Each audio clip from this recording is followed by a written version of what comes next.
ಕೆಮ್ಮು, ಶೀತ, ನೆಗಡಿ ಎಲ್ಲದಕ್ಕೂ ರಾಮಬಾಣ ಅಂತಲೇ ಹೇಳ್ಬೋದು ಈ ಒಂದು ಗೊಜ್ಜು.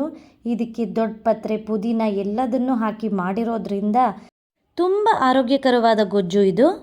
Hello viewers, welcome back to my channel great plates. ಹಾಗಾದರೆ ವಿಡಿಯೋ ಶುರು ಮಾಡೋಣ ಬನ್ನಿ. ಇಲ್ಲಿ ನಾನು ಒಂದು ಇಡಿಯಷ್ಟು ದೊಡ್ಡ ಪತ್ರೆನ ತೊಗೊಂಡಿದ್ದೀನಿ.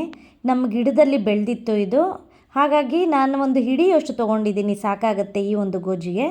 ಇದನ್ನು ನಾನು ಚೆನ್ನಾಗಿ ತೊಳೆದ್ಬಿಟ್ಟು ಹಾಗೆ ಬಾಣಲಿಲಿ ಹಾಕಿ ಅದನ್ನು ಚೆನ್ನಾಗಿ ಹುರ್ಕೋತಾ ಇದ್ದೀನಿ. ಇದನ್ನು ಒಂದು 2ರಿಂದ 3 ನಿಮಿಷ ಸಣ್ಣ ಉರಿಯಲ್ಲಿ ಸ್ವಲ್ಪ ಸಾಫ್ಟ್ ಆಗೋವರೆಗೆ ಹುರ್ಕೋಬೇಕಾಗತ್ತೆ. ಅದು ಮೆತ್ತಗಾಗಿದ್ದ ನಂತರ ನಾನು ಇದನ್ನು ಒಂದು ಪ್ಲೇಟ್ಗೆ ಹಾಕೋತಾ ಇದ್ದೀನಿ. ಸ್ವಲ್ಪ ಆರಬೇಕು, ಹಾಗಾಗಿ ನಾನು ಅದನ್ನು ಒಂದು ಪ್ಲೇಟಿಗೆ ಎತ್ತಿಟ್ಕೋತಾ ಇದ್ದೀನಿ.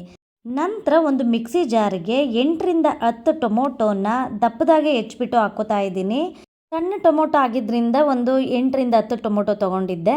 ದಪ್ಪದಾದರೆ ಒಂದು 5ರಿಂದ 6 ತೊಗೊಳ್ಳಿ, ಸಾಕಾಗತ್ತೆ. ಟೊಮೊಟೊ ಎಲ್ಲದನ್ನು ಮಿಕ್ಸಿ ಜಾರಿಗೆ ಹಾಕಿಬಿಟ್ಟು ನಂತರ ನಾವು ಹುರಿದಿಟ್ಕೊಂಡಿದ್ದಂಥ ದೊಡ್ಡ ಪತ್ರೆನ ಹಾಕೋಬೇಕಾಗತ್ತೆ. ನಂತರ ಒಂದು ಇಡಿಯಷ್ಟು ಪುದೀನನ ಹಾಕೋತಾ ಇದ್ದೀನಿ. ಹಾಗೆ ಒಂದು 8 ಬೆಳ್ಳುಳ್ಳಿ, ಒಂದು 2 ಟೇಬಲ್ ಸ್ಪೂನಷ್ಟು ಜೀರಿಗೆ, ಹಾಗೆ 1.5 ಟೇಬಲ್ ಸ್ಪೂನಷ್ಟು ಖಾರ ಪುಡಿನ ಹಾಕ್ಕೊಂಡು ಸಣ್ಣದಾಗಿ ಪೇಸ್ಟ್ ಮಾಡಿ ಇಟ್ಕೋತಾ ಇದ್ದೀನಿ. ಈಗ ಬಾಣಲಿಗೆ ಒಂದು 10ರಿಂದ 12 ಸ್ಪೂನಷ್ಟು ಎಣ್ಣೆನ ಹಾಕ್ಕೊಳ್ಳಿ. ಎಣ್ಣೆ ಜಾಸ್ತಿ ಹಾಕಿದಷ್ಟು ಚೆನ್ನಾಗಿರುತ್ತೆ ಈ ಗೊಜ್ಜಿಗೆ. ಅದಕ್ಕೆ 1 ಟೇಬಲ್ ಸ್ಪೂನಷ್ಟು ಸಾಸಿವೆ, 1 ಟೇಬಲ್ ಸ್ಪೂನ್ ಜೀರಿಗೆ, ಸಣ್ಣದಾಗಿ ಹೆಚ್ಚಿಟ್ಕೊಂಡಿದ್ದಂಥ ಈರುಳ್ಳಿ ಮತ್ತು ಕರಿಬೇವನ್ನ ಹಾಕ್ಕೊಂಡು ಚೆನ್ನಾಗಿ ಫ್ರೈ ಮಾಡ್ಕೊಳ್ಳಿ. ಈರುಳ್ಳಿ ಸಾಫ್ಟ್ ಆಗಬೇಕು, ಅಲ್ಲಿವರೆಗೆ ಚೆನ್ನಾಗಿ ಫ್ರೈ ಮಾಡ್ಕೋಬೇಕಾಗತ್ತೆ. ಈರುಳ್ಳಿ ಸಾಫ್ಟ್ ಆಗಿದ ನಂತರ ಕೊತ್ತಂಬರಿ ಸೊಪ್ಪನ್ನು ಹಾಕೋತಾ ಇದ್ದೀನಿ. ಕೊತ್ತಂಬರಿ ಸೊಪ್ಪು, ಈರುಳ್ಳಿ ಎಲ್ಲದನ್ನು ಚೆನ್ನಾಗಿ ಫ್ರೈ ಮಾಡ್ಕೊಳ್ಳಿ. ತುಂಬ ಸಿಂಪಲ್ ಆಗಿರೋಂತಹ ರೆಸಿಪಿ ಇದು, ರುಚಿ ಮಾತ್ರ ಬೊಂಬಾಟಾಗಿರುತ್ತೆ. ಇದನ್ನು ದೋಸೆ, ಚಪಾತಿ, ರೊಟ್ಟಿ, ರೈಸ್ ಜೊತೆ ಎಲ್ಲದಕ್ಕೂ ಕಾಂಬಿನೇಷನ್ ಆಗಿ ಬಳಸ್ಬೋದು. ಈರುಳ್ಳಿ ಸಾಫ್ಟ್ ಆಗಿದ್ದ ನಂತರ ರುಬ್ಬಿಟ್ಕೊಂಡಿದ್ದಂಥ ಟೊಮೊಟೊ ಪೇಸ್ಟ್ನ ಹಾಕ್ಕೊಂಡು ಅದಕ್ಕೆ ಒಂದು ಅರ್ಧ ಗ್ಲಾಸ್ನಷ್ಟು ನೀರನ್ನು ಹಾಕಿ ಚೆನ್ನಾಗಿ ಮಿಕ್ಸ್ ಮಾಡಿಬಿಟ್ಟು ರುಚಿಗೆ ಎಷ್ಟು ಬೇಕೋ ಅಷ್ಟು ಉಪ್ಪನ್ನು ಸೇರಿಸಿ ಇದನ್ನು ಚೆನ್ನಾಗಿ ಕುದಿಯೋಕೆ ಬಿಡಬೇಕಾಗತ್ತೆ. ಜೋರುರಿ ಮಾಡಿ ಕುದಿಯೋಕೆ ಬಿಟ್ಬಿಡಿ.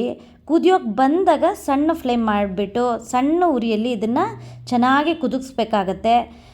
ತುಂಬ ಈಸಿಯಾಗಿರೋಂತಹ ರೆಸಿಪಿ. ಒಂದು 10ರಿಂದ 15 ನಿಮಿಷ ಚೆನ್ನಾಗಿ ಕುದಿಸಿ ನೀರೆಲ್ಲ ಚೆನ್ನಾಗಿ ಸೀಯಬೇಕು, ಹಾಗೆ ಎಣ್ಣೆ ಬಿಡಬೇಕು. ಇದರಲ್ಲಿ ಇನ್ನೂ ಸ್ವಲ್ಪ ನೀರಿನ ಅಂಶ ಇರೋದ್ರಿಂದ ನಾನು ಮತ್ತೆ ಒಂದು 2 ನಿಮಿಷ ಚೆನ್ನಾಗಿ ಕುದಿಯೋಕೆ ಬಿಟ್ಟೆ.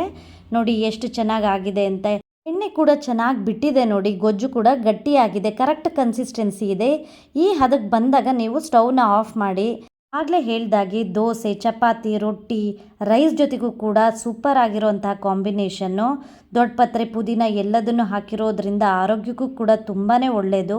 ಈ ಒಂದು ಸಿಂಪಲ್ ಆಗಿರೋಂತಹ ಗೊಜ್ಜು ರೆಸಿಪಿ ನಿಮ್ಮೆಲ್ಲರಿಗೂ ಇಷ್ಟ ಆಗಿದೆ ಅನ್ಕೋತೀನಿ. ಇಷ್ಟ ಆಗಿದ್ದರೆ ಖಂಡಿತ ಸಬ್ಸ್ಕ್ರೈಬ್ ಮಾಡೋದನ್ನು ಮರಿಬೇಡಿ, ಹಾಗೆ ಫ್ಯಾಮಿಲಿ ಫ್ರೆಂಡ್ಸ್ಗೆ ಶೇರ್ ಮಾಡೋದನ್ನು ಮರಿಬೇಡಿ.